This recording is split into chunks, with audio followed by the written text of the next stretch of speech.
Hello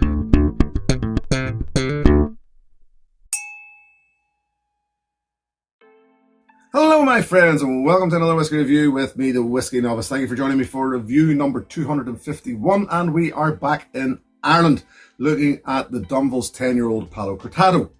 Now, this, I'll say straight off, was a gift. This bottle was gifted to me almost a year ago now, and I'm gonna add into that while I remember. And tell your loved ones this, tell your family, whoever, that if they're buying you gifts, just buy you whiskey. If you're really into whiskey, just tell them, because what happens is that our friends and family and loved ones won't buy us whiskey anymore because they've got too many already, or they just don't know what to buy us. Well, let me tell you, any whiskey is a gift to me. I will quite happily accept it. And it's a matter of fact, I'll take a bottle of whiskey over a pair of socks any day of the week. So there you go. Whiskey, always a fantastic gift. Whether it's the cheapest whiskey, whether it's a bottle I already have, it doesn't matter. I still enjoy the gift. Now, maybe I'm being presumptuous here. Don't mean buy me whiskey. That's not what I'm saying. I'm just saying that tell your friends and loved ones, if they wish to buy you whiskey, they can buy you whiskey and you will not be upset. You'll take whiskey. Yeah, there you go. Oh, I'll talk about a hole for myself again there. Anyway, here we go. Palo Cortado. Palo Cortado, that strange sherry, quite unique sherry. I don't know whether I'll deep dive into it here. Quickly say, Fido sherry, Palo Cortado. So Fido sherry put into the cask. Palo Cortado translates to broken stick. The floor, which is the yeasty crust which grows over your generally your Fino sherry. If that floor breaks, that floor cracks, the sherry then goes from maturing naturally to maturing by oxidation in the barrel. And quite a rare thing, the Palo Cortado cask, the Palo Cortado sherry. In the scheme of things, however, there's so many Palo Cortado finished whiskies on the market nowadays that there is chat that, I mean, the bodegas in Spain must be forcing the barrels. They must be in some way agitating them, almost causing the floor to break. I'm not going to suggest too much. So this one here, 46%, does very clearly say on the back of the bottle, non-chill filtered. I am ably advised by the producers themselves, that being Dunvilles, that this is also natural colour. There you go. Now, what I will say about it is, yes, Dunvilles are the producer, although this is Cooley Juice. Dunvilles is technically Cooley Juice, matured, handled, finished, bonded by Dunvilles in Kirkcudbright here in Northern Ireland. There. Let's get in. Now, everything initially is quite subtle, quite soft. I don't want to underplay this, but it is just subtle, I find. Some incredibly typical of that Cooley Juice notes, I think, in that floral is a note that I always got off Cooley, no matter who handled it, no matter who matured it. There's a note of their new make spirit, and it's just this floral note that I get. And I've always noticed it in the younger Dunvilles. I'm going to say younger, up to 10 years, whenever you get past that, depending on how fresh their casks are, etc., that Cooley just tends to get pulled back a little, and then the barrel starts to take over. But the younger ones, that note of the Cooley just, in my opinion, shines through. No bad thing whatsoever. Cooley make an incredible new make spirit. Dunvilles, Dunvilles handle it incredibly well.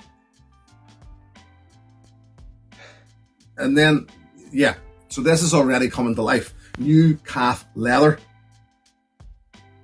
Soft, dried apricot.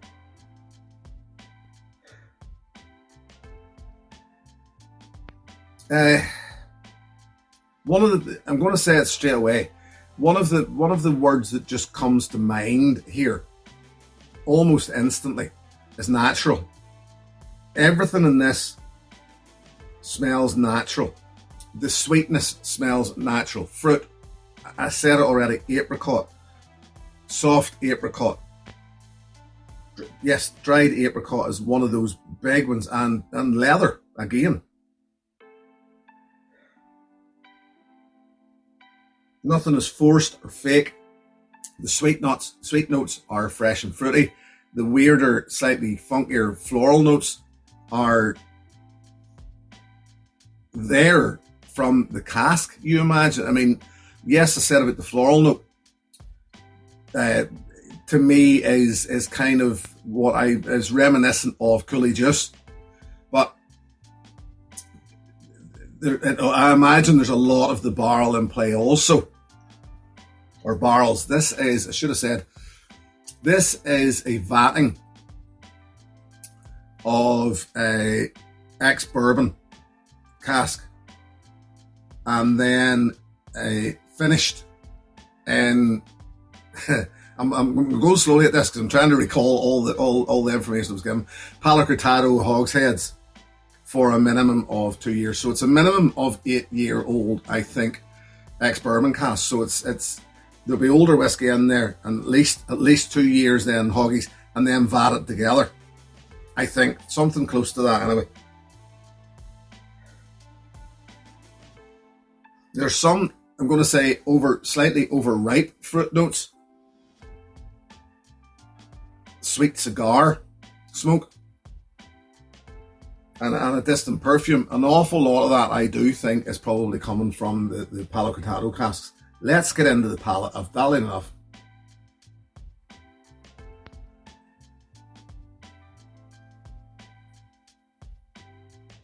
Instantly, once again, it's a sweet, I'm going to say sweet, sour, it's ever slightly salty delivery. Ooh, yeah. But oh, yeah. This gets better every time. The floral note is still there, even from the get-go.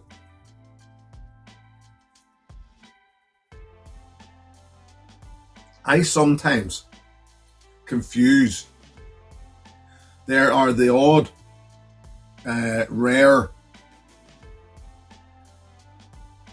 single cask offerings, older single cask offerings of Cooley out there.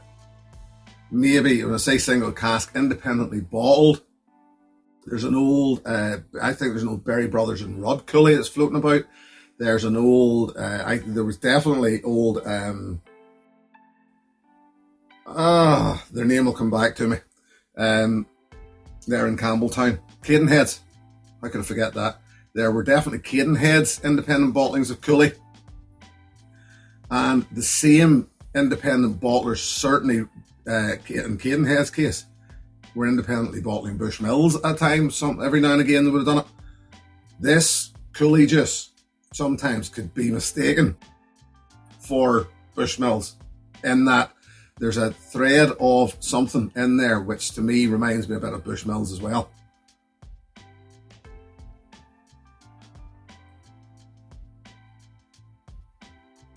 But this is lovely. All that apricot, hints of strawberry.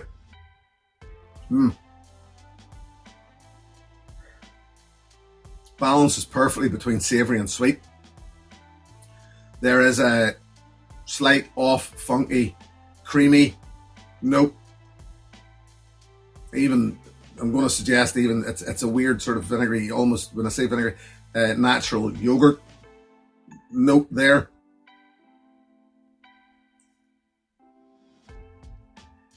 Everything's incredibly Moorish. Everything's incredibly beautiful. I really do like this malt. This comes in anywhere between sort of 55 and 75 pounds. If you can hit it at 55 pounds, it's the right price. It's a really good price. I thoroughly enjoy it.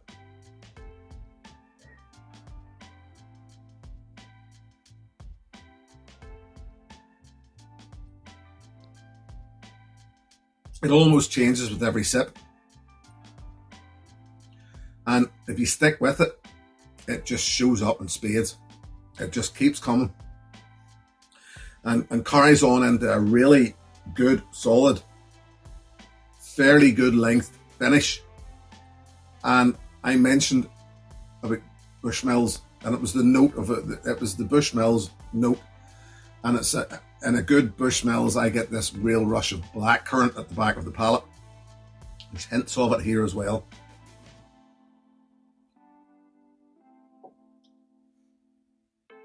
But that's not to say that this is these guys copying anybody. This is very much their own thing, and very much a good thing in my opinion. Ecklinville,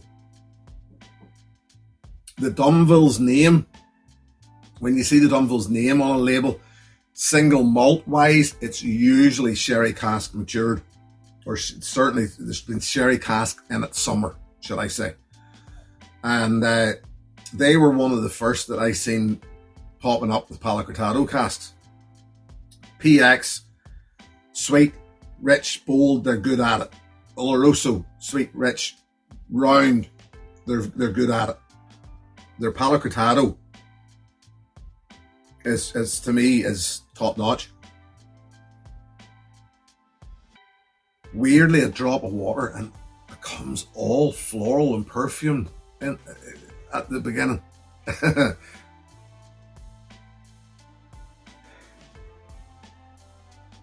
This is class. This is class. All rich, floral, sweety, creamy, bloody good Irish whiskey.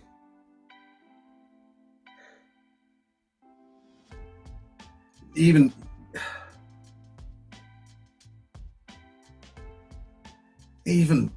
hints of chocolate in there and fresh fruit.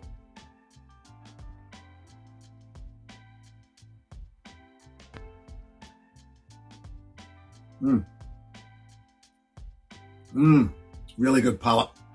Really fruity, rich. It's not Christmas cakey like Oloroso cask, or what we expect of Oloroso cask. This is more floral. Definitely more floral and fruity, but funky fruity.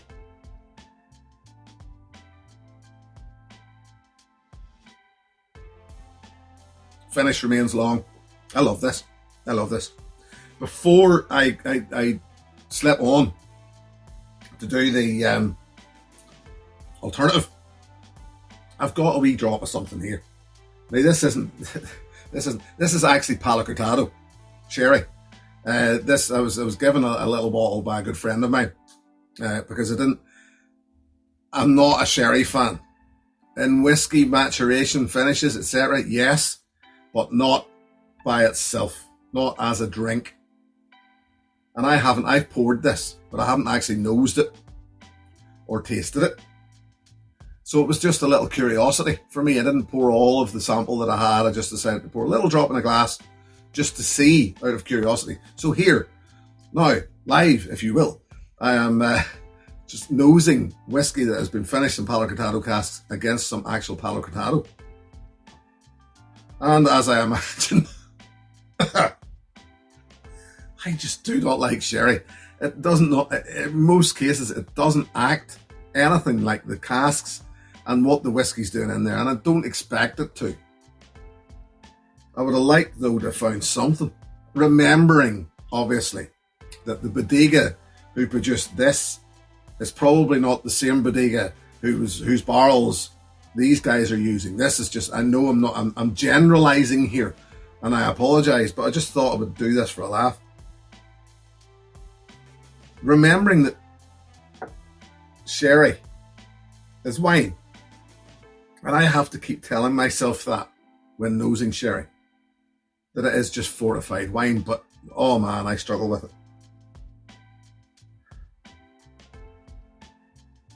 That is rich, very sharp.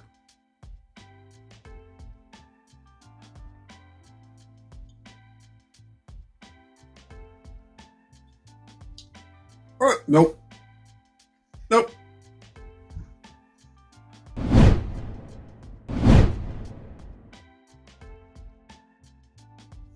Oh, that was all sorts of wrong.